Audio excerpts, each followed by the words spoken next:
राम के, भगवान परशुराम के, भारत माता के, भारत माता के।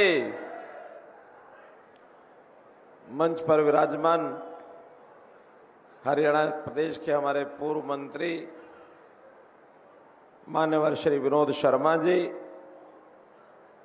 हमारे यहाँ के वर्तमान सांसद श्री संजय भाटिया जी, हमारे सांसद राज्यसभा भाई श्री कार्तिकेय शर्मा जी, राज्यसभा के पूर्व सांसद आदरणीय श्री डीपी वत्स जी, घरोंडा के विधायक मान्यवर श्री हरेंद्र कल्याण जी, पूर्व विधायक पंडित जिलेराम शर्मा जी, चेयरपर्सन हमारी नगर निगम अम्बाला श्रीमती शक्ति रानी शर्मा जी, पंडित हरिराम दीक्षित जी, पद्म श्री अवार्डी श्री महावीर गुड्डू जी, पहलवान योगेश्वर दत्त शर्मा जी, प्रधान ब्राह्मण सभा श्री अशोक शर्मा जी, श्री पंडित उमेश शर्मा जी, श्री सतीश शर्मा जी, प्रधान ब्राह्मण सभा पानीपत, हमारे बहुत ही प्यारे लोक कलाकार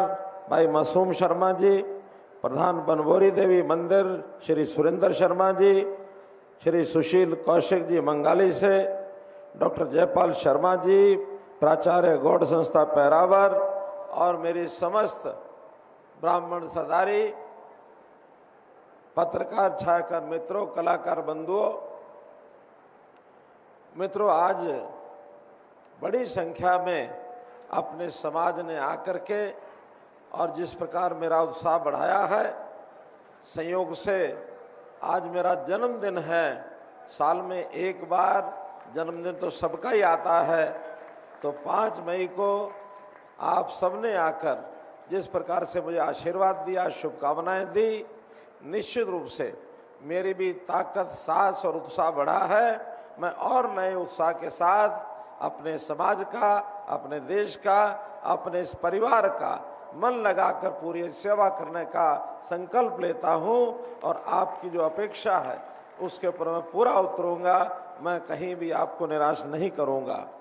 भाइयों बहनों, संयोग से जैसा पता है कि अभी चुनाव का ये कुंभ, चुनाव का ये महापर्व, लोकतंत्र का चुनाव, दुनिया का सबसे बड़ा पर्व ये भारत देश में चल रहा है। इस देश की संसद 542 सदस्यों से बनती है, उसमें से हरियाणा के अपने 10 सांसद जाने वाले हैं लोकसभा में, और एक अपनी जो करनाल लोकसभा है जिसके अंदर पार्टी ने मुझे और उस उम्मीदवार के रूप में यहाँ भेजा है। मैं सबसे पहले तो इतना स्पष्ट करना चाहता हूँ कि जब भी कभी पहले सभाएं हुई हैं उसमें मुझे कभी मुख्यमंत्री इस नाते से आपके पास आया हूं तो हर बार कुछ ना कुछ अपेक्षा होती रही है और कुछ हमेशा लेके आया हूं, चाहे घोषणा करनी हो, चाहे उद्घाटन करना हो, शिलान्यास करना हो। पिछली बार भी भगवान परशुराम महाकुंभ करनाल में हुआ, कुछ बातें सामने रखी गई और मैंने वो सब बातें प्राय पूर्ण हो गई हैं। एक आध चीज़ ऐसी जो प्रोसेस में चल रही है, चाहे वो पैरावर की ज़मीन होगी, चाहे वो अन्य जितने भी काम, करनाल के कुछ विषय भी रखे गए थे, भगवान परशुराम जी के नाम से कुछ चीज़ें आई थी, वो प्राय सब हमने कर दी हैं। लेकिन भाइयों बहनों, आज मैं एक प्रकार से देने के लिए तो नहीं कुछ आया हूँ, हाँ कुछ लेने के लिए जरूर खड़ा हूँ। आज आपसे कुछ लेने की बात करूँगा, कुछ मांगने की बात करूँगा। आज कोई मुझे मुख्यमंत्री कहते हैं, कोई पूर्व मुख्यमंत्री कहते हैं, कोई अभूतपूर्व मुख्यमंत्री कहते हैं। मित्रों, भाइयों बहनों, मैं तो सिर्फ मनोहर लाल, आपका भाई मनोहर लाल, हमेशा आपके साथ खड़ा रहूँगा, कोई जिम्मेवारी हो चाहे ना हो। तो मैं तो इतनी बात कहूँगा कि भगवान परशुराम जी जिस समय में हुए, उस समय जो समाज की स्थिति थी, उस न्याय और अन्याय की लड़ाई को लड़ने के लिए, उस ज्ञान के भंडार के नाते से भगवान परशुराम जी शास्त्र और शस्त्र दोनों का उपयोग करते थे कि समाज में एक अच्छी दिशा तय की जाए। ऐसा विष्णु पुराण में आता है कि भगवान परशुराम जी का बचपन का नाम राम था, राम था। ऐसा कहते हैं भगवान शिव ने उनको एक फरसा दिया, फरसा यानी परसु उसको कहते हैं, परसा भेंट किया और अन्यायी शक्तियां, राक्षसी शक्तियां उनके साथ लड़ाई करके उनको समाप्त करने का वरदान दिया। तब से उनका नाम परशुराम हो गया भाई बहनों, तब से उनका नाम भगवान परशुराम हुआ। तो आज भी जैसे न्याय अन्याय की लड़ाई उस समय थी, आज भी वही लड़ाई है। महाभारत काल में भी वही लड़ाई थी। एक तरफ कौरव थे, एक तरफ पांडव थे, भले वो रिश्तेदार थे, लेकिन रिश्तेदारों में भी भगवान कृष्ण ने ये कहा न्याय का पक्ष लेना है, हमने पांडवों की विजय करानी है। ये संकल्प भगवान कृष्ण ने लिया, वही संकल्प आज हमको लेना है। आज देश में दो धाराएं चल रही हैं। एक धारा समाज के अंदर अच्छे काम कर रही है, इस देश को जोड़ रही है, इस देश के अंदर जो राक्षसी वृत्ति है उसको समाप्त करने के लिए मोदी जी के नेतृत्व में देश में ताकतें काम कर रही हैं। कांग्रेस ने पिछले इतने सालों में देश में बहुत ऐसे कांटे बोए, चाहे कश्मीर की समस्या खड़ी की, पंजाब की समस्या खड़ी की, नॉर्थ ईस्ट में नागालैंड है, मणिपुर है, मेघालय है, आसाम है, उसको देश से अलग होने के लिए हमेशा वो प्रेरित करते रहे। नक्सलवाद बिहार से लेकर के और नीचे तमिलनाडु केरल तक देश के दो हिस्से करने का एक षड्यंत्र चलता था। मोदी जी ने आने के बाद सब कुछ समाप्त किया मित्रों, भाई बहनों, सब समाप्त किया। उन्होंने तो आज देश को जोड़ा है। नक्सलवादियों ने अपने जो शस्त्र हैं वो आत्मसमर्पण कर दिए हैं। नॉर्थ ईस्ट के सब प्रदेश राष्ट्रभक्ति, राष्ट्रवाद को लेकर के और देश की मुख्य धारा में आ गए हैं। कश्मीर की 370 खत्म करने के बाद आज कश्मीर वैसा ही प्रदेश है जैसा प्रदेश आज हमारा हरियाणा है, उत्तर प्रदेश है, मध्य प्रदेश है, राजस्थान, गुजरात है। ऐसा ही प्रदेश जम्मू कश्मीर भी है। आज जम्मू कश्मीर से वो जो कश्मीरी पंडित वहाँ से पलायन करके आना पड़ा था, आज वहाँ की जनता सुखी है, किसी को भी वहाँ से पलायन करने की जरूरत नहीं है मित्रों, भाइयों बहनों। तो इसलिए आज एक न्याय प्रिय सरकार, एक परोपकारी सरकार, इसकी नींव मोदी जी ने डाली। हमने हरियाणा में भी उन्हीं के पद चिन्हों पर चलकर आगे काम किए।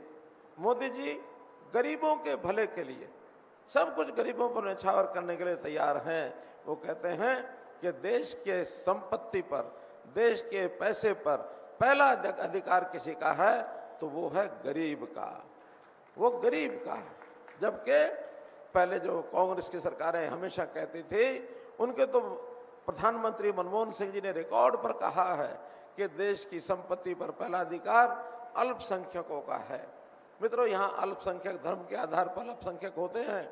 हम अल्पसंख्यक को उनकी समस्याएं, गरीबी की समस्या तो हल करने के लिए तैयार हैं, लेकिन अल्पसंख्यक तुष्टीकरण वोट के बैंक के नाते से अगर कोई उपयोग करेगा तो उनको हम पछाड़ेंगे, उनका मुकाबला करेंगे।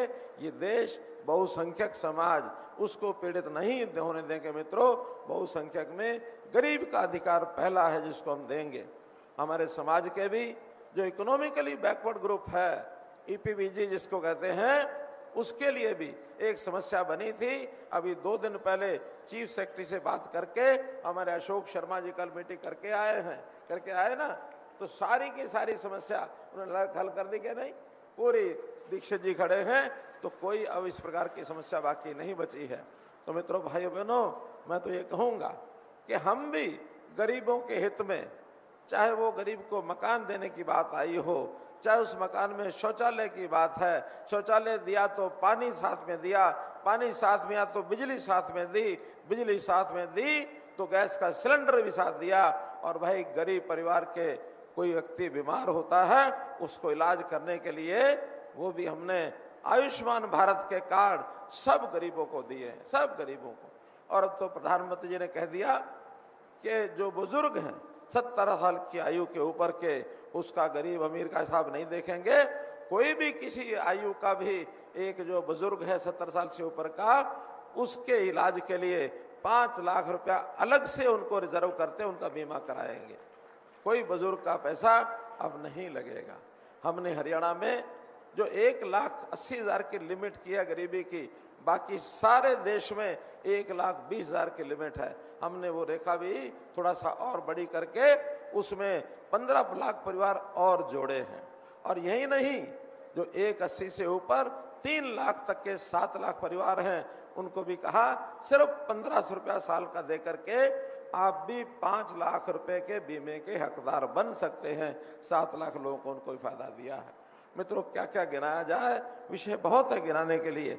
मैं तो इतना ही कहूंगा कि आज भी लड़ाई जो है न्याय अन्याय की है, पुण्य पाप की है, सच और झूठ की है। इसके अंदर हमारे विपक्षी सेना के लोग यानी कौरवों के लोग अफवाहें फैलाएंगे, पैसा खर्च करेंगे, लोगों को बहकाएंगे, लालच देंगे। और लालच की बात तो कैसे स्वीकार करने लग गए हैं। हमारे हिसार के कैंडिडेट कांग्रेस के, उनसे पूछा हमारे पत्रकार भाई ने कि भाई बिना खर्ची बिना पर्ची की बात से आप कितना सहमत हैं। वो कहते हैं खर्ची तो कभी हमने भी चलने नहीं दी, चाहे मनोहर लाल को पूछ लो, पूछवा भी मेरे से रहे हैं, जबकि मुझे पता है कि कितनी खर्ची कहाँ लगती थी, सब पता है मुझे। लोग साथ में कहते हैं कि पर्ची तो चलनी ही चाहिए, अगर पर्ची नहीं चलेगी तो फिर हम अपने लोगों को कैसे लगा सकेंगे। तो इस प्रकार का भेदभाव आज भी उनके दिमाग में घुसा हुआ है। आज भी वो गरीब आदमी को मेरिट के आधार पर नौकरी मिले, सामान्य आदमी को मेरिट पर नौकरी मिले, इसके हक में तो आज भी नहीं खड़े हैं। मित्रों, ये बहुत उनके पार्ट पर एक शर्म की बात है। ये सजग होना है तो हमको होना है कि हमको इस लड़ाई में, हमको इस लड़ाई के अंदर समाज के हित में काम करे लोगों को आगे लाना है। उन नरेंद्र मोदी जी का हाथ मजबूत करना है जिन्होंने अपने देश को दुनिया में 5 बड़ी विश्व शक्तियां जो हैं, आर्थिक शक्तियां, उसमें लाके खड़ा कर दिया है। कोई समय था हमारा देश बहुत नीचे माना जाता था, लेकिन आज हमको विश्वास है आने वाले 5 साल में न केवल 5 बल्कि दुनिया की पहली 3 शक्तियां, 1, 2, 3, उसके अंदर भारतवर्ष का नाम आएगा। मित्रों, उसके अंदर आएगा। आज बहुत बड़ा एक परिवर्तन हो रहा है। मैं चूंकि आप लोग बहुत काफ़ी देर से बैठे हैं, मुझे बताया गया कि यहाँ तो 11 बजे लोग आ गए थे, लेकिन संयोग से आज मिलने वालों का तांता खूब लगा हुआ। संत महात्मा भी कुछ एक जगह सब लोगों ने सम्मेलन किया, मुझे वहाँ बुलाया गया, मैंने उनसे आशीर्वाद लिया, उनके चरण स्पर्श किए, 1-1.5 घंटा उसमें लग गया। फिर हमारे पार्टी कार्यालय में बहुत से लोग आए हुए थे। जैसे ही वहाँ से फ्री हुआ हूँ तुरंत दौड़ के आया हूँ, लेकिन इतनी देर से इतने सारे लोग बैठे हैं, मैं आपका बहुत आभार प्रकट करता हूँ, बहुत बहुत धन्यवाद करता हूँ। और अंत में अपील करता हूँ, अपील यही है कि आने वाला 25 मई हरियाणा का, ये सबको ध्यान रखना है। खास करके करनाल लोकसभा में आपका अपना मनोहर लाल प्रत्याशी है, और करनाल विधानसभा में, ये जो स्थानीय करनाल की विधानसभा की इकाई, इसके अंदर अपने मुख्यमंत्री श्री नायब सिंह सैनी वो यहाँ प्रत्याशी होंगे। इसलिए उस दिन हम ज़्यादा से ज़्यादा संख्या में यहाँ वोट डलवा करके, और 4 जून को एक प्रकार का निर्णय जो परिणाम आए, उस परिणाम में सब लोगों की तरफ से एक ही बात आए कि 4 जून आई, भाजपा भाई, यही बात मन में रखनी चाहिए। 25 मई कांग्रेस गई, ये संकल्प लेकर के आप आगे बढ़ें। तो आपका बहुत बहुत आभार, बहुत बहुत धन्यवाद। बहुत सारी तालियों के साथ बहुत बहुत धन्यवाद माननीय श्री मनोहर लाल जी का। हम कल भी उनके साथ थे, आज भी उनके साथ खड़े हैं, कल भी उनके साथ ही खड़े होंगे। सिर्फ